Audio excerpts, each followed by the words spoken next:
welcome to Family Farms. My name is Brianna.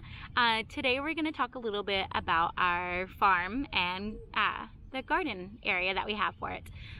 First, a little history. If you haven't gone back and saw any of the videos where we had podcast episodes going, we took a little hiatus from that, and now that things are growing, I want to do some videos. So we're going to do that. Right now I'm in the middle of our raised bed garden area, but to give you a little bit about us, we live on about 0.33 of an acre inside city limits. Like literally downtown is 3 minutes that way. Just, it's so close. Anyways, we have a dog, a cat, we have 2 laying hens right now, and then we just a couple weeks ago bought 6 little chick pullets. So those are growing and getting ready to be able to transition to outside, away from their heat plate that we've had them in their brooder. We also have about 15 quail and 3 bunnies, one of which is a fiber bunny. It's an Angora bunny, so her hair is not actually hair, it's wool, so we can brush her out and collect that wool, and then we'll also shave her to collect that and then sell that to be processed into usable material. Anyways, back to our garden. So we this year have decided to add 5 different raised beds to our garden. Last year we started out with a 30-foot by 4-foot approximately in-ground garden area, which we did struggle a lot with. And if I find some pictures, I can put pictures of the garden up. But we struggled a lot with getting things to produce. And after the growing season, we realized that the soil just lacked a lot of nutrients. It was nothingness.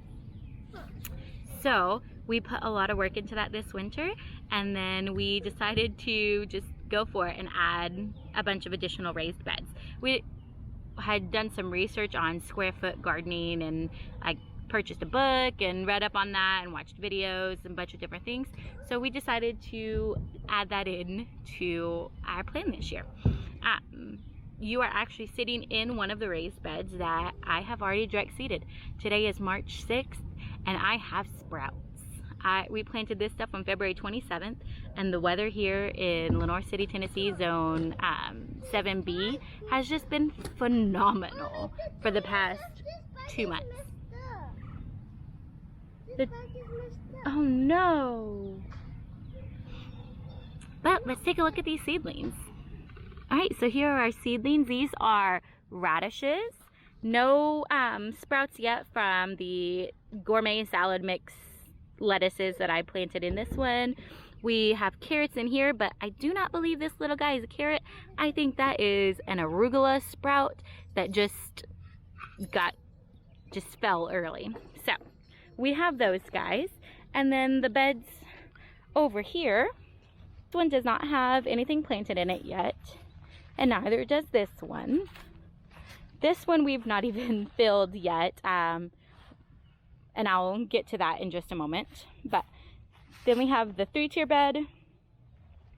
We have some grow bags here. This one has some more lettuce varieties in it. There's 2 iceberg seeds that I planted back there, and then more of the salad mix in here. Empty bags. And then our strawberry bag here.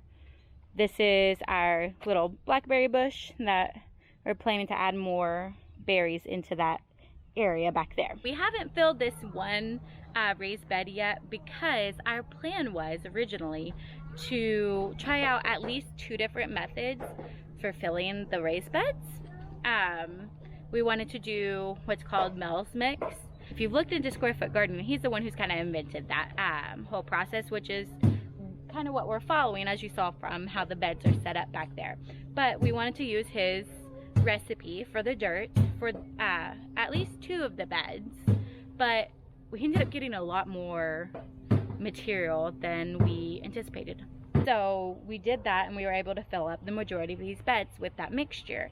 And this one empty one, we are going to try a slightly different thing, but because we had got so much compost, and then we also got additional peat moss and just additional everything, we ended up filling up all of these beds. We're going to use a slightly different recipe for this one, probably some more of bagged compost for it, rather than going to a landscaping place and just getting the scoops of compost. But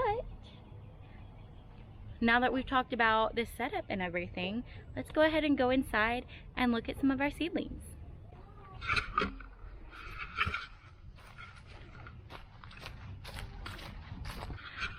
Before we actually go inside and look at our seedlings, let's go ahead and take a look at some of these volunteer plants that have come up from seeds that fell in the ground from last year's planting. We've got these little guys.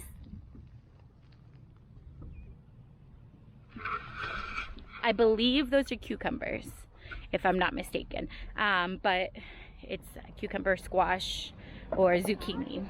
One of those. They were all planted in that same area, and all look very similar as seedlings. But let's go inside now. So you can see this is my seedling setup. I've got the light at an angle because these are a little bit more mature of a seedling, and they need a little bit more height.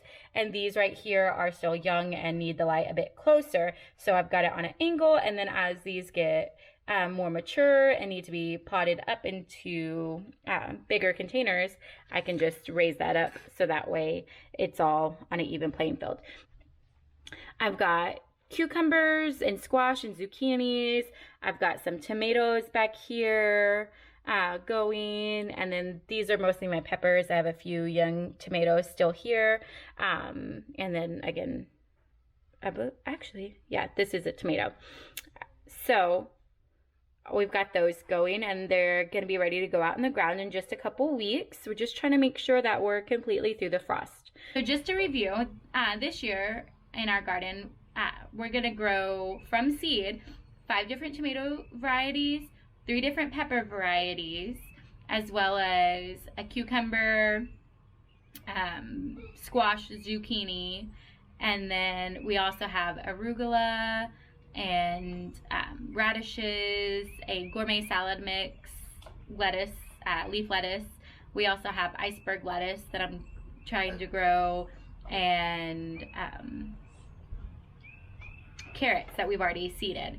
We have a few other things that we have not planted or started yet, which I do not remember all the different things, but I know that there's broccoli, which I did try to start those from seed, but I just didn't have the light close enough, so they got too leggy and they just weren't gonna cut it. So I'm gonna try those again soon. Hi, Oliver. Hi. No. You have something to say about the garden? I'm telling him about this birdhouse. I will say that some of the seeds that I know we haven't started yet are our beans. We've got 3 different varieties of beans. We have a purple one, a yellow wax bean, I believe. A yellow wax bean, and then a traditional green bean. I say traditional green bean, but a bush variety of green bean, which all 3 of those green beans are bush varieties. So they're not biting, which makes it really easy for us. But that was a really wonderful crop for us last year. It did amazing. So we are going to definitely amp that up this year and grow a lot more, just because it did so well for us, and it was just something really fun to do.